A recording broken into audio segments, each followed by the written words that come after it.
నందు ప్రేమైనటువంటి దేవుని సంగమా, ప్రభు పేరిట మీ అందరికీ వందనాలు తెలియజేస్తున్నాం. పరిశుద్ధ గ్రంథంలోంచి నిర్గమకాండము 15వ అధ్యాయము 26వ వచనాన్ని చదువుకుందాం. నిర్గమకాండము 15వ అధ్యాయము 26వ వచనాన్ని చదువుకుందాం. మీ దేవుడైన యెహోవా వాక్కును శ్రద్ధగా విని, దేవుని మాటను మనమందరం కూడా ఏ విధంగా వినాలి? శ్రద్ధగా విని ఆయన దృష్టికి న్యాయమైనది చేసి, శ్రద్ధగా విని ఆయన దృష్టికి న్యాయమైనది మనము చేయాలి. దేవుని దృష్టిలో న్యాయమైనవి ఏమి అంటే దేవుని పని కోసము పోరాడడం, ఆయన యొక్క మాట వినడం, ఆయన వాక్య ప్రకారం నడుచుకోవడము, ఇవన్నీ కూడా న్యాయబద్ధమైనవి. దేవుని గ్రంథంలో రాయబడినవన్నీ కూడా వినాలి. వినలేమా? శ్రద్ధగా విని ఆయన దృష్టికి న్యాయమైనవి చేసి ఆయన ఆజ్ఞకు విధేయులై ఉండాలి. దేవుని మాట ఎఫెసీయులకు రాసిన పత్రిక 6వ అధ్యాయంలో, పిల్లలారా ప్రభువునందు మీ తల్లిదండ్రులకు, ఈ లోకంలో మనం మన తల్లిదండ్రులకు ఏ విధంగా విధేయులుగా ఉండి జీవించమని దేవుని మాట చెబుతుందో, అదే విధంగా మనలను, మన తల్లిదండ్రులను, వారి తల్లిదండ్రులను, మన పితరులందరూ కలగజేసిన దేవునికి మాట కూడా మనం ఏం చేయాలా? ఆయన ఆజ్ఞలకు విధేయులై ఉండాలి, విధేయత చూపేవారుగా ఉండాలి. మొదటిది శ్రద్ధ కలిగి ఉండాలా, రెండవది న్యాయమైనవి ఆయన దృష్టికి చేయాలి, మూడవది విధేయులై ఉండాలి. ఏమై ఉండాలా? విధేయులై ఉండాలి. ఆయన ఆజ్ఞలకు విధేయులై ఉండాలి. ఆయన కట్టడలన్నీ కూడా అనుసరించి నడచాలి. ఆయన కట్టడలు ఏమైనావో వాటన్నిటిని కూడా మనం అనుసరించి నడుచుకోవాలి. ముఖ్యంగా దేవుని యొక్క మాట ప్రకారంగా క్రీస్తు యేసులో బాప్తిసం పొందిన ప్రతి వారు కూడా ఆయన కట్టడ ఏమి? ప్రతి ఆదివారమున అపోస్తుల బోధ ఎందును, సహవాసమును, ప్రార్థన చేయటమును అడగగా ఉండాలి. నెక్స్ట్ ఏమంది? దివారాత్రములు దాన్ని ధ్యానించేవాడు దేవుని మాటను మన హృదయంలో, మన మనసారా ధ్యానించుకుంటూ ఉండాలి. అందుకే విధేయులై ఆయన కట్టడలన్నిటినీ అనుసరించి నడిచిన ఎడల నేను ఐగుప్తీయులకు కలగజేసిన రోగములలో ఏదియు మీకు రానియను, నిన్ను స్వస్థపరచు యెహోవాను నేను, ఏది కూడా నీకు రాదు అంటాడు. ఒకవేళ వచ్చినా నిన్ను స్వస్థపరచు యెహోవాను నేనే. రాదు. ఒకవేళ మనం ఆజ్ఞలు అప్పుడప్పుడు అతిక్రమించి న్యాయము తప్పి మనం నడుచుకున్నప్పుడు కొన్నిసార్లు మనకు ఏమొస్తాయంటే అస్వస్థతలు కలుగుతాయి, రోగాలు వస్తూ ఉంటాయి, బాధలు వస్తూ ఉంటాయి. అయినా నేను మిమ్మల్ని ఏం చేస్తాను? స్వస్థపరచు యెహోవాను నేనే. మనం ఈ లోకంలో అనుకుంటామో మనకి స్వస్థత కలుగజేసేది ఏదో డాక్టర్లో, లేకపోతే మందులో, ఇంకా ఏదో అనుకుంటాం. ఇవన్నీ వాడినా కూడా స్వస్థత కలగని రోగాలు కొన్ని ఉంటాయి. అయితే ఏ రోగమైనా, ఏ వ్యాధి అయినా స్వస్థత పరిచేటువంటి అధికారము, హక్కు ఎవరికి ఉంది? కేవలము దేవునికి మాత్రమే ఉంది. ఇది మనము బాగా గమనించుకోవాలి. అన్ని తిన్నా, మందులు మాకులు అన్ని తిన్నా కూడా రోగము బాగు చేసేటువంటి శక్తి ఎవరికి ఉంది? దేవునికి ఉంది.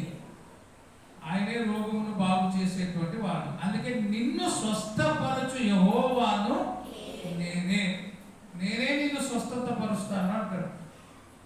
మనమన్నా అంతో ఇంతో కొంచెం ఆర్థికంగా ఉండేవాళ్ళం. కొన్ని రోగాలు వచ్చినప్పుడు మందులు తింటాం. కానీ ఏ మందులు కూడా తినను బాగుపడుతుంటారు. ఎవరి ద్వారా అంటే కేవలము దేవుని ద్వారా మాత్రమే. హాస్పిటల్కి పోలేనటువంటి స్థితిలో చాలా మంది ఉంటారు. ట్యాబ్లెట్లు కూడా తెచ్చుకోలేనటువంటి ఆర్థిక పరిస్థితిలో కొంతమంది ఉంటారు. అయినా కూడా వారందరినీ బాగు చేసేది ఎవరు? దేవుడు మాత్రమే. అయితే మనం ఏం చేయాలంటే అనారోగ్యంలోను స్వస్థతలోను దేవుని మహిమపరచాలి. శ్రద్ధగా ఆయన మాట మనము వినాలి. యోహాను సువార్త 2వ అధ్యాయము 5వ వచనంలో చదివితే అక్కడ ఆయన మీతో చెప్పున్నది చేయుడి. ఆయన ఎవరంటే దేవుడు, ప్రభు అయిన యేసుక్రీస్తు. తల్లి అయిన మరే చెప్తుంది, ఆయన మీతో చెప్పినది చేయండి. ఆయన ఏం చెప్తాడో అది చేయండి. ఆయన చెప్పినది శ్రద్ధగా చేయండి. ఆయన చెప్పిన మాట ప్రకారంగా వారు నీళ్లను అంచుల మట్టుకు నింపగా ఏమైనా ఆ నీళ్లు మధురమైన ద్రాక్షారసముగా మారినాయి. ఈరోజు మన జీవితం కూడా ఆయన ఆజ్ఞాపిస్తే ఏమైతుంది? మధురమైన జీవితంగా మారుతుంది. మనము మధురమైన జీవితంలోకి రావాలంటే కూడా ఎవరి దీవెన అవసరమో దేవుని యొక్క దీవెన చాలా అవసరమైంది. అందుకే మనం ప్రతిరోజు బ్రతుకుతున్నాము, చెలిస్తున్నాము, మాట్లాడుతున్నాము అంటే అది కేవలము దేవుని యొక్క కృప మాత్రమే. అందుకే ప్రతిరోజు మన మనసులో కూర్చున్నప్పుడు లేచినప్పుడు ఆయన గురించి మనం ధ్యానం చేయాలి. ఆయన మీతో చెప్పున్నది చేయండి. అంతే, ఆయన ఏం చెప్తాడో అది చేయాలి. మనం ఆయన ఏది ఆజ్ఞాపిస్తాడో అది చేయాలి. ఏ విధంగా నడుచుకోమంటాడో ఆ విధంగా మనము నడుచుకోవాలి. అది ఆయన చెప్తున్న మాట. నిర్గమకాండము 19వ అధ్యాయము 5వ వచనం. కాగా మీరు నా మాట ఎట్లా వినాలా? శ్రద్ధగా జాగ్రత్తగా వినాలి. ఆయన ఏం చెప్తున్నాడో అది చేయాలి. మీరు నా మాట శ్రద్ధగా విని నా నిబంధన, దేవుడు పెట్టిన నిబంధన, దేవుడు మన కోసమై ఇచ్చినటువంటి పరిశుద్ధ గ్రంథాన్ని అనుసరించి మనము నడుచుకోవాలి. నడిచిన ఎడల మీరు ఈ సమస్త దేశ జనులలో నాకు సొంత సంపాద్యమగుదురు. స్వకీయం అంటే సొంత వారవుతారు. మనకు దేవునికి సొంతం కావాలంటే ఏం చేయాలంటే ఆయన నిబంధనను అనుసరించి నడుచుకోవాలి. శ్రద్ధగా ఆయన మాట మనము వినాలి. పెడచెవిన మనం పెట్టకూడదు. జాగ్రత్తగా హృదయపూర్వకంగా ఆయనకు మనం మనసు ఇచ్చి దేవుని మాటలు వినాలి. అప్పుడే మనకు దీవెనలు కలుగుతాయి. ఎవరు ఆయన మాట వింటారంట? యోహాను సువార్త 10వ అధ్యాయము 27వ వచనములో నా గొర్రెలు నా స్వరము వినును. నేను గొర్రెలకు మంచి కాపరిని అన్నాడు. మన కాపరి అయినటువంటి ఆయన మాట మనం వినాలి. అన్ని వినవు. ఎవరు వింటారంట? ఆయన గొర్రెలు ఆయన మాట వింటారు. ఆయన పిల్లలు ఆయన మాట వింటారు. అపవాది పిల్లలు ఆయన మాట వినరు. అపవాది పిల్లలు ఎవరి మాట వింటారు? అపవాది మాటనే వింటారు. అందుకే ఇక్కడ స్పష్టంగా ఏమంటే నా గొర్రెలు నా స్వరము వినును. ఇంకేమంటారు? నేను గొర్రెలకు మంచి కాపరిని అంటాడు కదా. మంచి కాపరి కాబట్టి మంచి కాపరి మంచి దారిలో నడిపించే ఆయన మాట మనం వినాలి. ఆయన ఎంత చక్కగా మనం నడిపిస్తుంటాడో అంత వంకర జీవితాన్ని మన జీవితంలో నడిపించడానికి మరొకడు ఉన్నాడు. వాడు ఎవడంటే అపవాది. సర్వలోకమును మోసపుచ్చువాడు అపవాది అనియు ఆది మహా ఘటసర్పం అని పేరు కలిగిన వాడు ఏం చేశాడంట? మనలను మంచి దారిలో నడిపించడు. మన కాపరిని వెంబడించే విధంగా మనల్ని చేయడు. వాడిని అనుసరించే విధంగా వాడు చేసుకుంటాడు. కాబట్టి మనం ఎవరి మాట వినాలంట? సొంత వారి మాటలు వినాలి. నా గొర్రెలు నా స్వరము వినును, నేను వాటిని ఎరుగుదును. నాకు తెలుసు నా గొర్రెలు ఎవరో అని, నా పిల్లలు ఎవరో అని నాకు తెలుసు. నా మాట వింటా వాళ్ళు ఎవరో అనేది ఆయనకు తెలుసు. అందుకే ఆయన మాట వినే వాళ్ళు ఎవరు, ఆయన మాట వినే వాళ్ళు ఎవరు ఆయనకు బాగా తెలుసు. సమస్తమును ఎరిగినటువంటి ఆయన, మనము ఏమై ఉన్నామో అవన్నీ కూడా ఆయనకు తెలుసు. హృదయాంత రంగములను పరిశీలించేటువంటి దేవుడు ఆయన. నా గొర్రెలు నా స్వరము వినును, నేను వాటిని ఎరుగుదును, అవి నన్ను వెంబడించును. ఎవరు వెంబడిస్తారు? ఆయన గొర్రెలు ఆయనను వెంబడిస్తాయి. నాకు కాని గొర్రెలు కూడా ఉన్నాయి, అవి నా మాట వినవు. అవి నా మాట వింటే బాగుపడతాయి, కానీ అవి నా మాట వినవు. అందుకే వాళ్ళని ఏమంటాడు? అక్రమము చేయవాళ్ళారా, నా మాట వినకపోతే, నేను వచ్చినప్పుడు నన్ను ఎదుర్కోలేకపోతే మీరు ఎవరో నాకు తెలియదు. ప్రభువా ప్రభువా నన్ను పిలిచి ప్రతి వాడు కూడా పరలోక రాజ్యంలో చేరుడు. వాళ్ళు ఏమన్నా? ప్రభువా నీ నామమున ప్రవచించలేదా, నీ నామమున దెయ్యములు వెళ్ళగొట్టలేదా, నీ నామమున అనేకమైన అద్భుత కార్యాలు చేయలేదా అంటే ఆయన ఏమంటాడు? మీరు ఎవరో నాకు తెలియదు. నా మాట వినడే, నన్ను అనుసరించి మీరు నడుచుకోలేదు కాబట్టి మీరెవరో నాకు తెలియదు, నా మాట మీరు శ్రద్ధగా వినలేదు అని చెప్తున్నాడు ఆయన. యోహాను సువార్త 8:47లో దేవుని సంబంధి అయిన వాడు, అది దేవుని మాటలు ఎవరు వింటారు? దేవుని సంబంధులు. అపవాది సంబంధులు అపవాది మాట వింటారు. అందుకే దేవుని సంబంధి అయిన వాడు దేవుని మాటలు వినను. అబ్బా, ఎంత చక్కని మాట! మీరు దేవుని సంబంధులు కారు కనుకనే నా మాట వినరు. మీరు ఎవరి సంబంధి కాదు. అందుకే అడుగుతారు, మీరు ఎవరి సంబంధం, ఎక్కడ పోతున్నారో అని అడుగుతారు. ఏదైనా కొత్త ఊరికి పోతే మేము పలానా వాళ్ళ ఇంటికి అంటే ఓకే అంటారు. ఎక్కువ పల్లెటూరులో అడుగుతారు, ఎవరైనా మీరు ఎవరు పోతున్నారు, ఎక్కడ ఎవరింటికి పోతున్నారు, ఎవరి సంబంధం అని అడుగుతారు. టౌన్లో అయితే పట్టించుకోలేండి, పల్లెలు అయితే ఖచ్చితంగా కొత్త మొక్కలు కనపడితే అడుగుతారు. ఒక్క వస్తుంటేనే అడుగుతారు. మన ఏరియాలో కూడా అడుగుతారు. ఎవరో తెలియని వాళ్ళు ఒక 4 సార్లు తిరిగినాకో ఏమంటారు? అప్పుడు ఒకసారి పోతే ఏమనుకోరు, 4 సార్లు అదే మంచి తిరిగినానుకో ఏమంటారు? అప్పుడు ఎవరు కావాలన్నా, ఎవరు నువ్వు, ఎవరి సంబంధము, ఎవరికి వాళ్ళకి వచ్చినావు, ఏమైనా పొరపాటు అయినావా, ఎవరు మీ వల్ల పేరు చెప్పు అని అడుగుతారు. మనల్ని కూడా ఆయన ఏమంటాడు? మీరు నా పిల్లలు నా స్వరం వింటారు. నాకు కాని వాళ్ళు ఉన్నారు, దేవుని సంబంధులు కాని వాళ్ళు ఉన్నారు, వారు నా మాట వినరు. దేవుని సంబంధులు కారు కనుకనే వారు శ్రద్ధగా కాదు, మామూలుగా కూడా వినరు. అసలు రుచి తెలిస్తే కదా. నాలుకకు ఊరికి అంటించుకుంటే రుచి తెలియదు. ఏం చేయాలా? నాలుకకి అంటించుకుంటే రుచి తెలియదు. అది ఎక్కడ తగలాలా? అంగిలికి తగలాల. పైన తగిలితేనే రుచి వచ్చింది. మీరు ఊరికే నాలుకకి ఇట్లా అనుకొని అట్టే ఉండండి. పప్పు చేసేటప్పుడు ఉప్పు అయిందా లేదా అని ఏం చేస్తారు? నాలుక అంటించుకొని అట్టే పెట్టుకుంటారు కదా, నాలుక బయటకు ఎట్టనే. ఏం చేస్తారు? తీసుకురా, వంట చేసినావా? ఏం చేస్తారు? టేస్ట్ చూసినావు, నాలుకని అట్టనే పెడతారా? మాయా నువ్వు చేస్తావు అంట, చేయవు అనరాదా? నువ్వు కూడా లేదా? బ్లెస్ చేస్తారు అనుకుంటావు వంటలు. వెంటనే నాలుకని ఏం చేస్తారు? బయటనే పెట్టరు, అంగిలికి అంటే పైన అంటావా, అంటితేనే రుచి తెలుస్తుంది. దేవుని మాట కూడా తెలిసిన వాడు, ఎరిగిన వాడు, సత్యము తెలిసిన వాడు దేవుని మాట వింటాడు. దేవుని మాట వినని వాడు దేవుని సంబంధి కాడు. యోహాను సువార్త చదువుకుందాం. ఇది ఒక్క మాట చదువుకొని ముగించుకుందాం. 18వ అధ్యాయము 38వ వచనం. అందుకు పిలాతు, నీవు రాజువా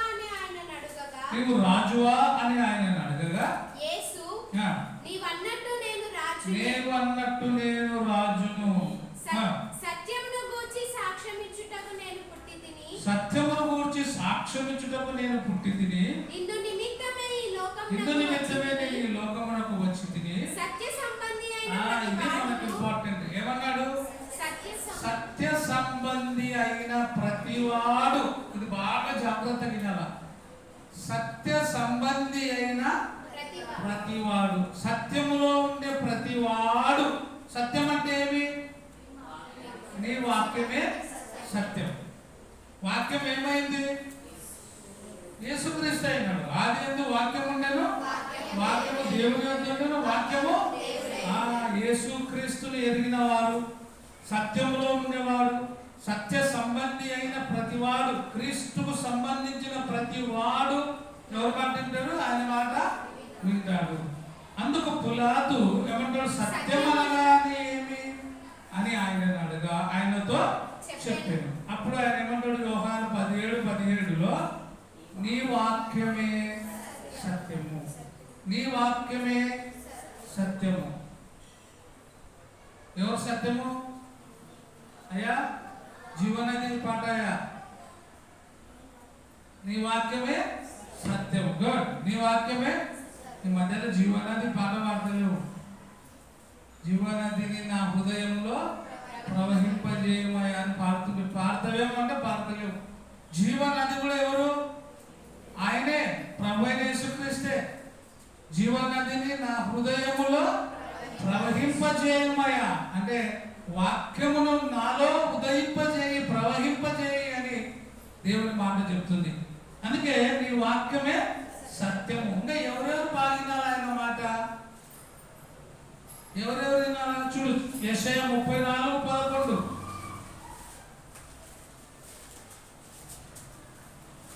యెషయా 34:11. సారీ 1, 34వ అధ్యాయం 1వ వచనం. ఎవరు? రాష్ట్రం అంటే మనమా?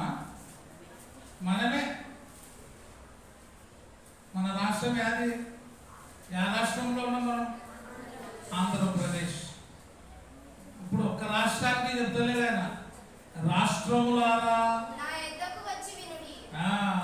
రాష్ట్రములారా, రాష్ట్రంలో ఉండే అధిపతులారా, ఎవరైనా కానీ ఆయన యుద్ధకు వచ్చి వినాలా. రాష్ట్రమైనా, దేశమైనా, ఇల్లు అయినా, మనిషి అయినా, వ్యక్తి అయినా, ఒక్కరైనా, సింగులర్ అయినా, ప్లూరల్ అయినా, ఎవరైనా కానీ ఆయన యుద్ధకు వచ్చి ఆయన మాట వినుడి.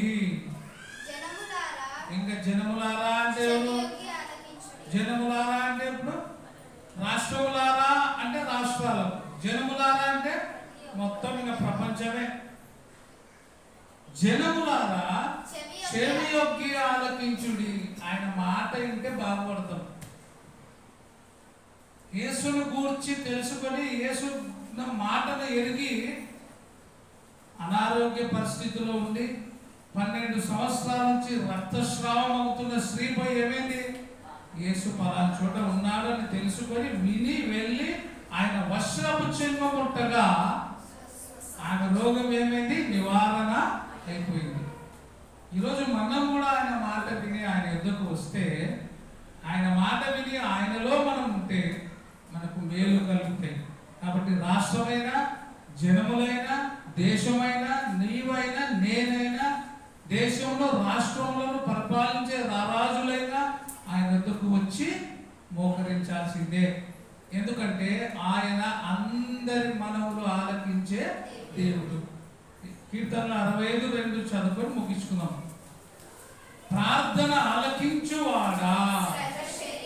ఇప్పుడు సర్వ శరీరులు అంటే దాంట్లో ఎవరెవరు ఉన్నారు? సర్వ శరీరులు. రాజుకి ఏముంది? శరీరం ఉందా లేదా? ప్రధానమంత్రికి శరీరం లేని మనిషి ఎవరైనా ఉన్నారా? శరీరం లేని మనిషి ఎవరైనా ఉన్నారా? అందుకే ఏముంది అక్కడ? సర్వ శరీరులు. ప్రార్థన ఆలకించువాడా సర్వ శరీరులు నీ దగ్గరికి రావాల్సిందే. ఎందుకు? నీవు దేవుడవు కనుక, నీవు ఆశీర్వదించే వాడవు కనుక, నీవు ప్రేమ కలిగిన వాడవు కనుక, నువ్వు ఎవరిని త్రోసివేయడు కనుక అందరూ నీ దగ్గరికి రావాల్సిందే. అందుకే నా యుద్ధకు వచ్చి వారిని నేను ఎంత మాత్రం కూడా బయటికి. కాబట్టి ఆ ప్రేమ కలిగిన దేవునికి మరీ దగ్గర అవుదాం, ఆయన మాట ఇందాం, దీవెనలు పొందుకుందాం. అందరికీ వందనాలు.